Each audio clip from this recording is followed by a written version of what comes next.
Annonceurs, entrepreneurs, promoteurs et chefs d'entreprise, choisissez dès à présent votre meilleur partenaire média, Idéal Production. Idéal Production est basé à Cotonou au Bénin. Idéal Production, le partenaire exclusif de Sika TV en Afrique.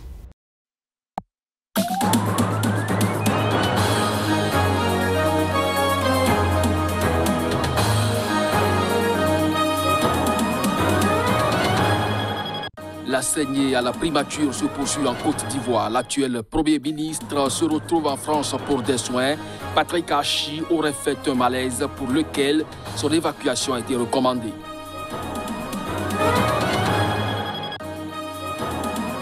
La fête du Ramadan a tourné au drame entre deux groupes musulmans rivaux en RDC. Dans des heures, un policier a été tué.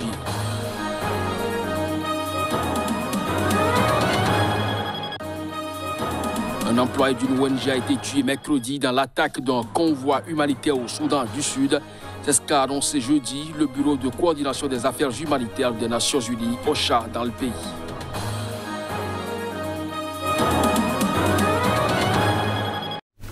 C'est là les grands titres à développer au cours de cette édition. Bonjour à chacun, bonjour à tous et bienvenue. Que se passe-t-il avec le fauteuil de Premier ministre en Côte d'Ivoire?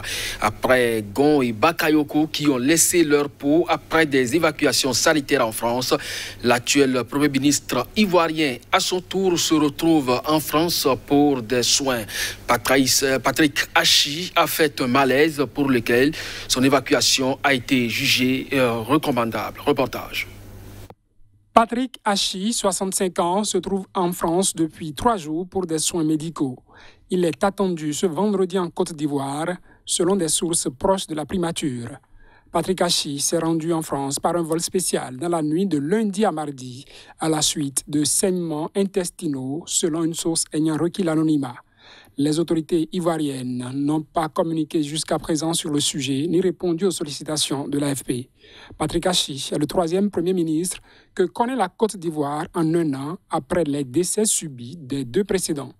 Proche du président Alassane Ouattara, Patrick Achi a été nommé le 26 mars chef du gouvernement, succédant à Ahmed Bakayoko, mort 2 semaines plus tôt à 56 ans des suites d'un cancer.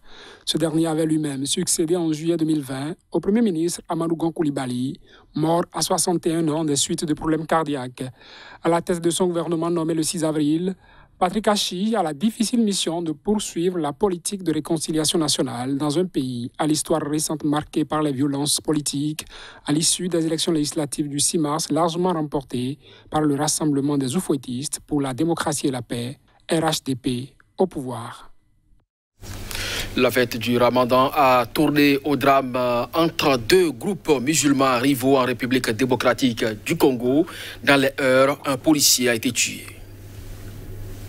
2 camps rivaux musulmans se disputaient le plus grand stade de Kinshasa pour la cérémonie de clôture du Ramadan en République démocratique du Congo. Malgré les garanties données au gouvernement de Kinshasa par les responsables de 2 ailes rivales de la communauté musulmane pour célébrer ensemble la clôture du Ramadan, malheureusement, un policier a été tué lors d'échauffourées, a déclaré à l'AFP le porte-parole du gouvernement provincial de Kinshasa, Charles Mbutamuntu. Un véhicule de la police a été brûlé pendant ces violences devant le stade des Martyrs et plusieurs personnes sont blessées. Ce bilan est encore provisoire, a-t-il ajouté. 35 personnes ont été interpellées par la police, a indiqué à l'AFP le général Silvano Kassongo, chef de la police de la capitale, et une 40aine de blessés ont été comptabilisés. Sur une vidéo partagée sur les réseaux sociaux, authentifiée auprès de l'AFP par des témoins, un policier gisait sur la chaussée dans son sang, face contre terre et immobile, couvert de pneus et entouré de plusieurs personnes surexcitées, dont quelques-unes crièrent « Allahu Akbar ». La communauté islamique en RDC connaît une crise de succession depuis quelques années entre les 2 factions rivales au sein de l'unique association représentant les fidèles, la Comico, communauté islamique du Congo. L'affaire est en cours devant des tribunaux, mais aucune décision judiciaire définitive n'a été donnée par la justice. Les tensions sont récurrentes entre les 2 groupes qui en viennent parfois aux mains. Il faut dire que le président Félix Tshisekedi s'est rendu mercredi à Lubumbashi, fief de son prédécesseur Joseph Kabila et capitale du Katanga minier. Il a accusé les investisseurs étrangers de s'accaparer les richesses du pays au détriment des Congolais. Tshisekedi a été accueilli par des centaines de partisans à Lubumbashi qui ont envahi le tarmac de l'aéroport. Que nul ne vous trompe avec les discours démagogiques et manipulateurs, a affirmé le président de la RDC, félicitant la population de sa résistance face aux manipulateurs diaboliques qui ont voulu séparer le Katanga du reste du Congo, selon lui. Le Katanga fait partie du Congo et les Katangais sont bel et bien des Congolais, a-t-il déclaré. C'est la première visite de Tshisekedi, élu en décembre 2018 au Katanga, depuis qu'il a rompu en décembre 2020 la coalition qu'il formait avec le camp Kabila, après 2 heures et demie de congestion du pays. Lubumbashi est la capitale du Haut-Katanga, riche en cobalt, dont la RDC est le premier producteur mondial, et en cuivre. La province est issue de la division de l'ex-province du Katanga en 4 en 2015. Le Katanga est surtout le fief de l'ex-président Joseph Kabila, au pouvoir de 2011 à 2019. Kabila s'était replié dans la région après la fin de cette alliance et y séjourne régulièrement depuis dans ses propriétés. Tshisekedi prévoit discuter avec les investisseurs pour y voir plus clair. Il n'est pas normal que les gens qui viennent exploiter notre minerai deviennent de plus en plus riches et nous continuons à croupir dans la misère, a-t-il dénoncé. Je ne veux pas leur faire la guerre, mais leur faire comprendre que notre philosophie, c'est le peuple d'abord, qu'ils travaillent pour le Congo et les Congolais, a ajouté Tshisekedi. Un employé d'une ONG humanitaire a été tué dans l'attaque d'un convoi humanitaire au Soudan du Sud. C'est ce qu'a annoncé jeudi le Bureau de coordination des affaires humanitaires des Nations Unies, OCHA, dans le pays. Le coordinateur de l'action humanitaire de l'ONU au Soudan du Sud, Alain Ounehou, a condamné ce meurtre commis par des criminels qui ont tiré sur un véhicule humanitaire clairement identifié, faisant partie d'une équipe d'organisations non gouvernementales internationales et d'agents de santé du gouvernement sud-soudanais se rendant dans un établissement de santé. L'attaque s'est déroulée dans le comté de Boudi, dans la région de l'Équateur oriental, située dans le sud-est du pays, qui a connu plusieurs embuscades en bord de route cette année, précise OCHA dans son communiqué. Les routes sont un lien vital entre les organisations humanitaires et les communautés dans le besoin. Nous devons pouvoir nous déplacer en toute sécurité à travers le pays, a déclaré Alain Ounehou, cité dans le communiqué. L'ONG néerlandaise Cordaid a confirmé dans un communiqué la mort d'un de ses employés, spécialiste de la santé reproductive, décédé des suites de ses blessures, après que le convoi dans lequel il voyageait, qui comprenait des véhicules exploités par Cordaid et Save the Children International, a essuyé des tirs d'assaillants non identifiés.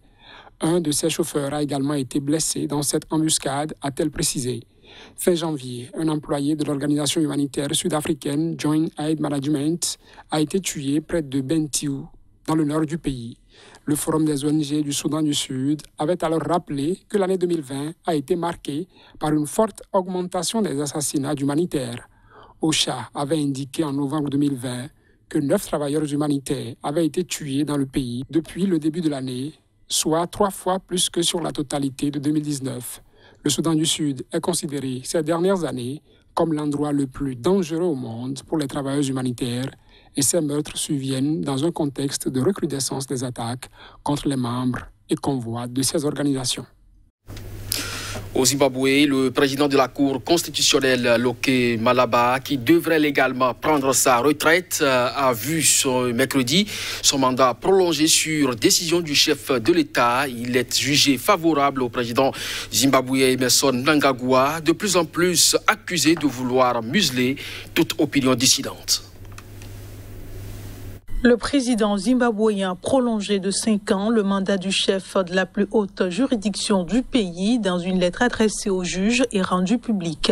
Sur la base d'un rapport médical prouvant à 70 ans l'aptitude mentale et physique, Loke Malaba est autorisé à continuer à exercer ses fonctions de président de la Cour constitutionnelle. La semaine dernière, Mnangagwa avait fait adopter une modification de la constitution du pays, supprimant notamment l'obligation pour les juges de prendre leur retraite à l'âge de 70 ans. Selon l'opposition, cette manœuvre vise à consolider la mainmise du pouvoir sur le système judiciaire 2 ans avant la prochaine présidentielle. Le juge Malaba est connu et critiqué pour avoir rejeté une demande de l'opposition d'annuler les résultats de la présidentielle de 2018 pour des soupçons de fraude qui auraient joué en faveur d'Emerson Mnangagwa. Ce dernier a succédé à Robert Mugabe qui a régné d'une main de fer sur le pays pendant 37 ans. Le président actuel est allé au-delà de ce que faisait Mugabe, estime le défenseur des droits de l'homme, Love More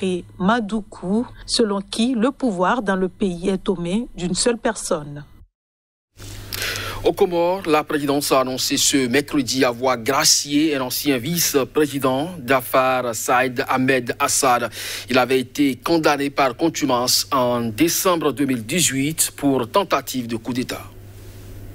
L'ancien vice-président comorien Jafar Saïd Ahmed Hassan a été gracié ce mercredi. Il avait été condamné à la perpétuité assortie d'une peine incompressible de 30 ans par la Cour de sûreté de l'État en décembre 2018. Un décret présidentiel publié ce mercredi stipule qu'il a été amnistié et que sa sentence a été entièrement révoquée. Jafar Hassan, qui avait fui en Tanzanie avant sa condamnation, s'était prononcé contre un référendum constitutionnel controversé organisé par le président Azali Assoumani, qui lui a permis de faire 2 mandats au lieu d'1. À l'époque, le vice-président Jafar accusait le chef de l'État de préparer un régime dictatorial. Ce référendum avait été violemment contesté dans l'archipel. Il avait été l'occasion de l'arrestation de plusieurs opposants, dont le frère de Jafar Hassan, Bahassan Ahmed Saïd. 17 personnes avaient été inculpées de rébellion et condamnées à des peines allant jusqu'à 20 ans de prison. Ils avaient été tous amnistiés quelques jours après l'entrée en fonction du président Azali Assoumani. Ce dernier, qui est arrivé au pouvoir à la suite d'un putsch, a gouverné le pays de 1999 à 2006, puis a été réélu en 2016 lors d'élections entachées de violence et de soupçons de fraude électorale. Il a obtenu près de 60% aux élections de 2019, un résultat contesté par l'opposition ainsi que par de nombreux observateurs. C'est cette information que se referme ce journal. Merci à vous de nous avoir suivis. Bonne journée en compagnie des programmes de SICA. À très bientôt.